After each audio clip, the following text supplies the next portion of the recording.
Good morning दीदी, आ गए आप? गुड मॉर्निंग शिवानी दीदी। हाँ मैं कहाँ जाऊँ?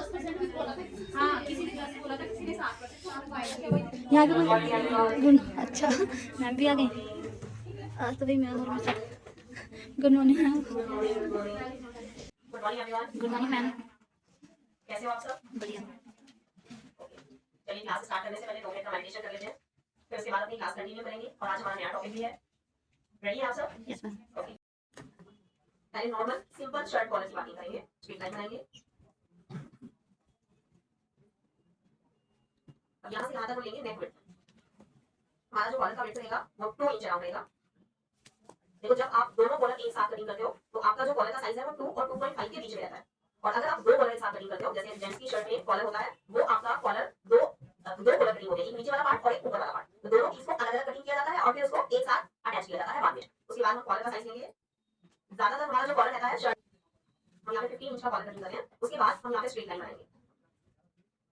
अब यहाँ से यहाँ तक मैंने लिया 2 इंच, फिर यहाँ पे 2 इंच पे मार्क करेंगे और इस तरीके से एक बॉक्स बनाएंगे।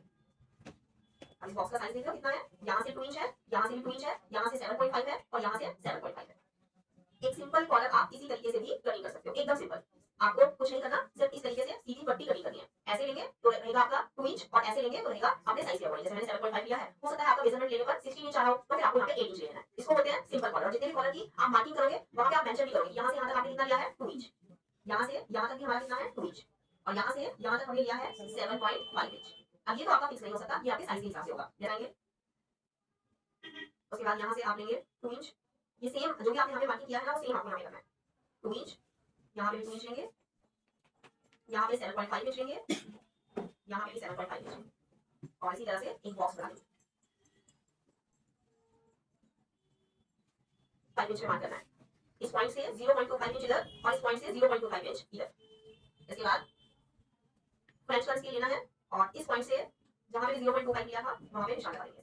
देखो ये आप 0.25 से हाफ इंच भी ले सकते हो, ठीक है। जितना भी आप बाहर लोगे उतना ही आपके कॉलर का पॉइंट बनना शुरू हो जाएगा। तो यहाँ पे मैंने लिया है 0.25, हो सकता है आपको और पॉइंट चाहिए होगा तो आप आधा इंच भी बाहर ले सकते हो। तो जैसे जैसे आप बाहर लोगे वैसे वैसे आपका जो कॉलर का पॉइंट है वो बनना शुरू हो जाएगा। इसी तरीके से इसको हम ऐसे रखेंगे और इस लाइन से जहाँ पे 0.25 आया है वहाँ पे ऐसे मिला देंगे। अब यहाँ पे आपको इसी तरह से मेंशन करना है। ये आपने यहाँ से यहाँ तक कितना लिया है 2 इंच, फिर यहाँ से यहाँ तक कितना लिया है 2 इंच। मार्किंग एकदम नीट एंड क्लीन होनी चाहिए। जहाँ पे जो लिखा हुआ है बिल्कुल वैसे ही लिखना है ताकि वो देखने में बहुत अच्छा लगे, अट्रैक्टिव लगे, देखने में लगे कि किसी प्रोफेशनल ने मार्किंग की है। ऐसा नहीं कि मार्किंग टेढ़ी हो रही है, आपने स्केल का यूज नहीं किया। 90% हम क्या करते हैं, स्केल उठाने में बहुत आलस करते हैं। तो अब नंबर 3 की मार्किंग करें। चलिए स्ट्रेट लाइन बनाना है। इसके बाद स्ट्रेट लाइन 7.5, स्ट्रेट लाइन। अब यहाँ से इस वाले पॉइंट से 0.25 इंच यहाँ पे लेना है। सभी कॉलर की शेप अलग अलग आएगी, ध्यान रखना। अब मैंने क्या किया, यहाँ से 0.25 इंच पे मार्क किया। अगर हम यहाँ पे स्ट्रेट ले रहे थे, अब मैंने यहाँ पे कर्व लेना स्टार्ट कर दिया तो मैंने यहाँ पे लिया 0.25। अब इसको भी हम इसी तरह से इस लाइन से ऐसे मिला, जहाँ पे भी 0.25 इंच आया है अब आपको शेप यहाँ से लेना है। फिर वैसे ही करेंगे। हमने इस बार क्या किया था, यहाँ पे तो 0.25 लिया था, इस बार हम लेंगे हाफ इंच। तो इस पॉइंट से हाफ इंच इधर लेंगे और हाफ इंच इधर लेंगे। इधर वाली साइड से थोड़ा कम ले लेते हैं। अब क्या करना है आपको, ब्लैक की जब आपका हाफ इंच आ जाएगा तो आपको ये वाली शेप बनाने के लिए ब्लैक कलर स्केल का यूज करना पड़ेगा और ये वाली शेप आपकी इसी शेप से आ जाएगी। तो यहाँ से इस पॉइंट को ऐसे ऊपर तक मिला देना है। इस बार इसे भी हाफ ले सकते हो और 0.25 ले सकते हो। अगर 0.25 इंच लोगे तो आपको फ्रेंच कलर स्केल का यूज करके ये शेप ऐसे बना देनी है। डिपेंड करता है कि क्या यूज कर रहे हो। अब देखो मैं यहाँ पे फ्रेंच कलर स्केल यूज कर रही हूं तो मैंने 0.25 किया, क्योंकि मैं ये वाला यूज करूंगी तो ज्यादा पॉइंट बन जाएगा। और अगर आपको ज्यादा पॉइंट चाहिए तो यहाँ पे ऐसे शेप देंगे। वो तो आपकी चॉइस है ना। जब आप किसी भी पिक्चर को देखते हैं, किसी भी इमेज को देखते हैं और उसको कॉपी करने की कोशिश करते हैं तो देखकर आपको ये पता चल जाएगा कि यहाँ पे जो पॉइंट है वो मुझे कितना अच्छा लेना है। ये पॉइंट ज्यादा है क्योंकि कॉलर तो आजकल बहुत बड़े बड़े भी आ रहे हैं ना। कॉलर की जो शेप होती है वो बिल्कुल और एकदम बाहर की तरफ निकली रहती है। तो अगर वैसा करना है तो वैसे वैसे ही आपको साइज ज्यादा लेना पड़ेगा। यहाँ तक 7.5 इंच, यहाँ से 7.5 इंच। शर्ट कॉलर है। आज जितने भी कॉलर की कटिंग बताने वाली हूँ ये सब शर्ट कॉलर है, बस उनकी शेप अलग अलग है। 7.5, 7.5 स्ट्रेट लाइन।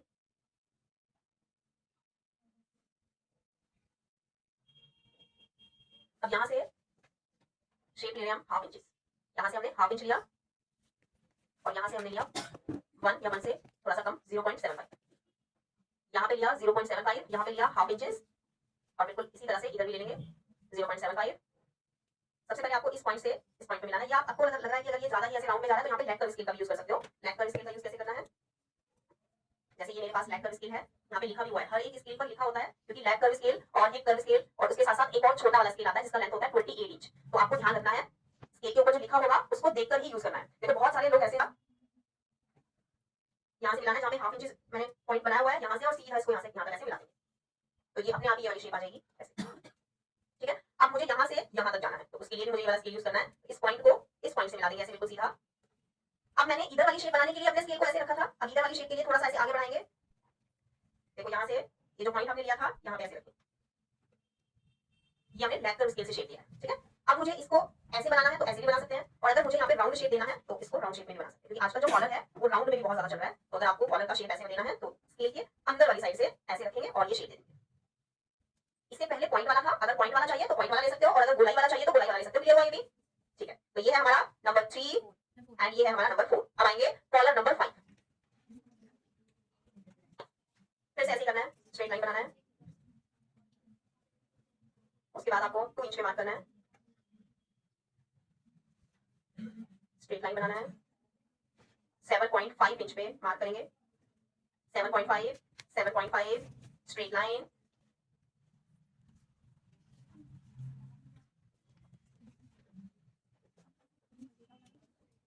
1 स्ट्रेट। अब ये वो टॉपिक आ गया है जो हमने अभी से पहले सीखा था, जो एक क्लास पहले हम कर चुके हैं नेहरू कॉलर, वही वाला कॉलर का मार्क आपको यहाँ पे करना है। तो सबसे पहले आप क्या करोगे, ऐसे एक बॉक्स बना लोगे, ऐसे ही तो बनाया था हमने, 1 इंच का लिया था और ऐसे स्ट्रेट लाइन बना के ये पूरा शेप बिल्कुल इसी तरीके से दिया था। तो अब हम क्या करेंगे, यहाँ से 1 इंच पे मार्क करेंगे और इस पूरी लाइन का सेंटर पॉइंट ले लेंगे ऐसे, और फ्रेंच कर्व स्केल लेंगे, इस पॉइंट को जहां पे भी निशान लगाया था वहां पे ऐसे मिला देंगे। उसके बाद फिर से ये 1 इंच पे मार्क किया है, यहाँ पे 1 इंच लेंगे या फिर 1 इंच में एक लाइन कम करके लेंगे, 1 इंच में एक लाइन कम पॉइंट बना देंगे, यहाँ पे हल्का सा डॉट लगा देंगे, फिर फ्रेंच कर्व स्केल लेंगे और इस पॉइंट से इस पॉइंट तक मिलाएंगे ऐसे। उसके बाद यहाँ से शेप देना है, उसके लिए आप कोई भी स्केल यूज कर सकते हो, हैंड से भी दे सकते हो। ये वाला पहले हम इस वाले स्केल का यूज करके मार्क करेंगे। तो यहाँ पे देखेंगे आपने जो भी शेप यहाँ पे दी है, जैसे हम इसको ऐसे मिला के इस पॉइंट से इस लाइन तक ऐसे शेप देंगे।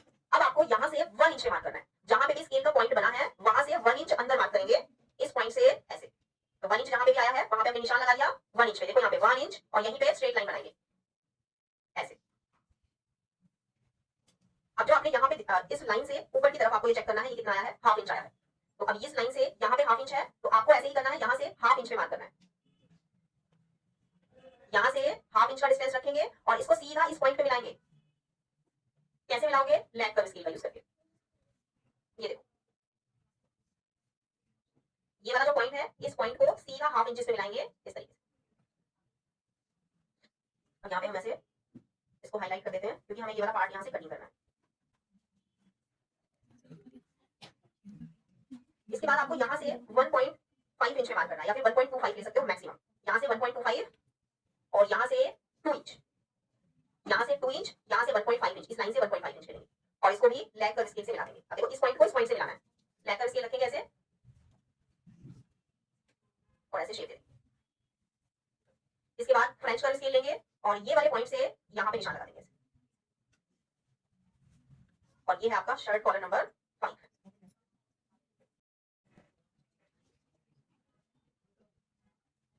करके अलग कर लेंगे, ये वाला पार्ट अलग करना है और ये वाला अलग करना है। सबसे पहले जो ऊपर वाला पार्ट है इसको हमें रेडी करना है, इसको अभी साइड करेंगे, दोनों कटिंग करेंगे। ऊपर वाला पार्ट पहले रेडी करोगे, नीचे वाले पार्ट को बाद में रेडी करोगे। तो अभी पहले नीचे वाला पार्ट साइड कर देते हैं। ये जो फैब्रिक मैंने लिया है, इस फैब्रिक का कलर से तो कोई प्रॉब्लम नहीं है, आपको सबको सही से नजर आ रहा है? ठीक है, अब हम देखेंगे कि हमारे फैब्रिक में सीधा वाला पार्ट किधर है। तो अभी देखो इधर हमारा हल्का हल्का शाइन आ रहा है, तो ये मेरा सीधे वाला पार्ट है, इधर हमारा बैक साइड है। पहले कपड़े में देख लेते हैं कपड़ा सही है या नहीं है। कई बार कपड़े में रिंकल बहुत ज्यादा आते हैं और कपड़ा बहुत ज्यादा पतला होता है, तो फिर वहां पे फ्यूजिंग लगा देते हैं। आज मैं आपको बिना फ्यूजिंग के ही बता रही हूँ, ठीक है? बिना फ्यूजिंग के हम रेडी करेंगे इस कॉलर को। पहले हम प्रेस को गर्म होने देंगे, है ना? और नीचे वाली देख रहे हो, यहाँ से नीचे की तरफ आ रही है और यहाँ से ऊपर जा रही है और यहाँ से नीचे, है ना? गलत हो रही है ये। और दोनों सीधे सीधे वाले पार्ट को मिलाएंगे ऐसे।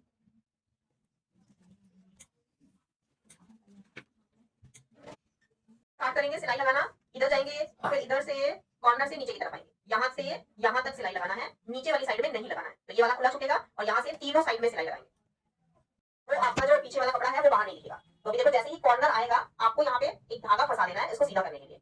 जैसे ही आप सिलाई लगाओगे, जैसे ही कॉर्नर आएगा एक कदम पहले ही आपको रुकना है, और निडिल अंदर है और निडिल अंदर ही होना चाहिए। अब आपको दोनों कपड़े के बीच में इस धागे को ऐसे फंसा देना है। अब यहाँ से ऐसे इसको टाइट करके ऐसे सेट कर लेंगे। अब सिर्फ आपको एक कदम आगे आना है, 1 और नीडल अंदर, इधर से निकालेंगे और इन दोनों धागे को ऐसे आपस में लपेट लेंगे और इसको ऐसे घुमा लेना है।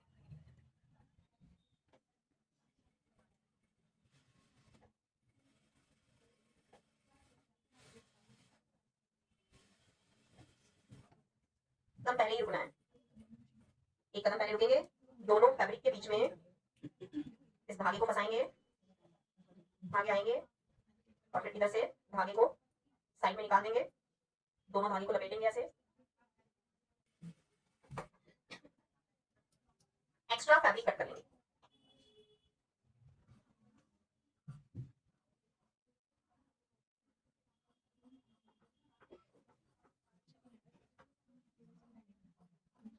हम इसी तरीके से अगर कॉलर को पलट लेंगे तो हमारे कॉर्नर को बहुत मोटा कर देगा ये कपड़ा, तो इसलिए हमने जो ये कॉर्नर है इसको कट कर देना है, कटने के बाद वो मोटा हो जाएगा। हमने दोनों साइड में धागे अच्छे से सेट किए हुए हैं, इसलिए सेट किया है ताकि कॉर्नर निकालने में हेल्प मिले, क्योंकि कई बार हम कॉर्नर बाहर नहीं निकाल पाते हैं अच्छे से, तो हमें जितना मतलब कॉलर को बाहर निकाल पाएंगे उतना निकालेंगे, बाकी काम हमारा ये धागा कर देगा। इसको ऐसे पकड़ के खींचेंगे और कॉर्नर पूरा अच्छे से बाहर निकल जाएगा। और देखो यहाँ पे मोटा भी नहीं हुआ है क्योंकि वो जो कपड़ा था कट कर चुके हैं, अब जो धागा था उसको निकाल देंगे और आ गया है। इसी तरीके से दूसरी साइड में भी करेंगे और इसको अच्छे से प्रेस कर देंगे।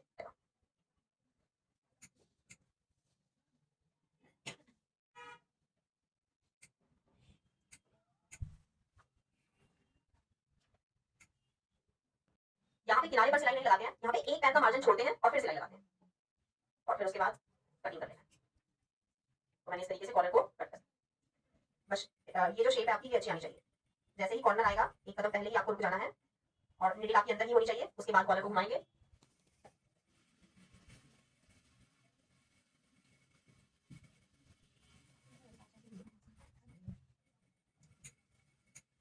पेस्टिंग के बिल्कुल किनारे पर भी सिलाई लगा देते हैं।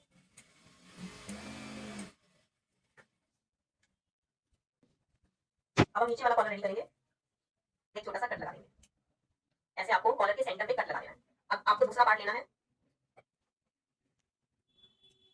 पेस्ट किया, इसको आप एक्स्ट्रा जो इक्वल मार्जिन है वो रखेंगे और एक्स्ट्रा फैब्रिक कट करेंगे होगा दोनों तरफ से, तब तक आप जान नहीं पाओगे ये बराबर है या नहीं। तो उसके लिए आप एक बॉल पिन ले लेंगे और इस कॉर्नर पे ऐसे बॉल पिन को अंदर डालेंगे और देखेंगे दूसरी तरफ से भी बराबर से निकल रहा है या नहीं, तो फिर इसको ऐसे ही लगा रहने देंगे और फिर इसको ऐसे फोल्ड करके इस कॉलर के भी सेंटर पे कट लगा देंगे। तो अब मुझे कंफर्म हो गया है कि जो मैंने ये कट लगाया है ये मेरा बिल्कुल कॉलर का सेंटर वाला पॉइंट है, एक फ्रंट और एक बैक। आपको पहले ये देखना है किस साइड में मैंने पेस्टिंग को चिपकाया है, तो मैंने इधर वाली साइड, ये मेरे कॉलर का बैक साइड है और ये है मेरा फ्रंट साइड। इस तरफ मुझे फिनिशिंग भी ज्यादा नजर आ रही है, इधर फिनिशिंग भी है और इधर पेस्टिंग वाला पार्ट भी है, तो मैं इसको ऊपर रखूंगी और उसी साइड में कट से कट मिलाऊंगी ऐसे ऐसे। क्लियर हुआ? चलो अब यहाँ से इसको ये आपको रखना है, बाकी एक्स्ट्रा फैब्रिक कट कर लेना है, कट इधर भी लगा देंगे। अब जो सिलाई लगेगी वो इधर वाली साइड से लगेगी, इधर से नहीं लगेगी। एक बार फिर से समझ लीजिए, जो इधर हमारा ये गोलाई वाला पार्ट है इधर वाली साइड से स्टिचिंग लगाना है, इधर से नहीं लगाना है। और सेंटर से सेंटर मिलाएंगे बिल्कुल इसी तरह से जैसे अभी कर रहे थे हम, बस इतना डिफरेंस रहेगा, पहले इधर वाली साइड से सिलाई लगाई थी, इस बार इधर वाली साइड से लगेगी। सेंटर से शुरू करना है,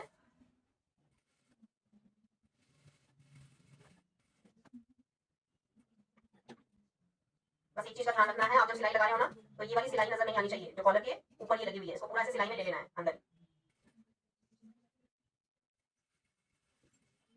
दोनों साइड का मार्जिन बिल्कुल बराबर रहना चाहिए, ध्यान में रखते हुए तब आपको अटैच करना है। अब दोनों साइड में आपको इस तरीके से मिलाना है और दोनों साइड को एक बार चेक कर लेना है, जैसे अभी चेक किया था ऐसे चेक कर, जब बराबर होगा दोनों साइड से तभी पीछे वाले कपड़े को इसके साथ अटैच करेंगे। अब आपका पीछे वाला जो कपड़ा है उसका भी सीधे वाले पार्ट को ऊपर रखना है और कॉलर इसके ऊपर रखेंगे ऐसे, किनारे वाले पार्ट से हटा के इस कॉर्नर से सिलाई लगाना स्टार्ट करेंगे और दूसरे कॉर्नर तक पूरा सिलाई लगाएंगे। तो यहाँ से स्टार्ट कर रहे हैं, सिलाई आपकी कॉलर के ऊपर नहीं आनी चाहिए,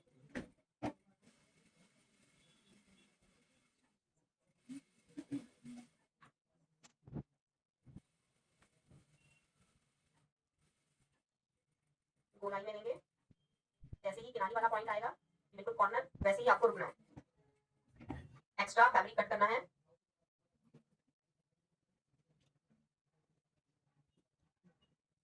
वहां से तो आपको छोटे छोटे कट लगाने हैं, मतलब नोचेस लगाने हैं, जैसा बताया था आपको, जहां गोलाई होती है वहां पे लगाना जरूरी होता है। अब आपका यहाँ से तो नॉर्मल स्टिचिंग है, मतलब सीधा सही शेप बना हुआ है, तो अगर आप चाहें तो छोटे छोटे ऐसे कट लगा दें।